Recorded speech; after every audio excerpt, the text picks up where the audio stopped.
জ্বালানি উদ্বিগ্নতা মানুষের মধ্যে বেড়েছে। আমরা ওনাকে ব্রিফ করলাম। আমি আগেও বলেছি, গতকালকে বলেছি যে তেল নিয়ে উদ্বিগ্ন হওয়ার কোনো কারণ নাই। আমরা রেশনিংটা করেছি এই জন্যই যে একটা অনিশ্চয়তা আছে, এই যুদ্ধটা কতদিন চলবে। সেই জন্য আমরা একটা রেশনিং করেছিলাম, কিন্তু মানুষ এই রেশনিংটাকে ভয় পেয়ে স্টক করা শুরু করেছে। আসলে আমাদের তেলের কোনো অভাব নাই। শুধু তাই না, আগামী 9 তারিখে আরও 2টা ভেসেল আসছে। সুতরাং তেলের কোনো সমস্যা নাই। আমি সবার কাছে অনুরোধ করব, বিশেষ করে মিডিয়ার কাছে অনুরোধ করব, জনগণকে এই মেসেজটা দেওয়া যে এই তাড়াহুড়া করে কোনো কিনে দরকার নাই। আমাদের কাছে মজুদ আছে, আমরা পেট্রোল পাম্পে তেল দিচ্ছি এবং চলবে। এটার জন্য লাইন দিয়ে সারা রাত জাগার কোনো প্রয়োজন নাই। মানুষ তেল গেলে তেল পাবে। আমার মজুদ আছে, কিন্তু ওই যুদ্ধ কবে থামবে কেউ তো আমরা জানি না।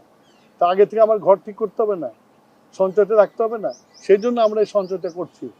আমাদের আরও 2টা ভ্যাসেল আসছে 9 তারিখে। সুতরাং আমাদের যে শর্টেজ পড়ার কোনো সুযোগ নাই।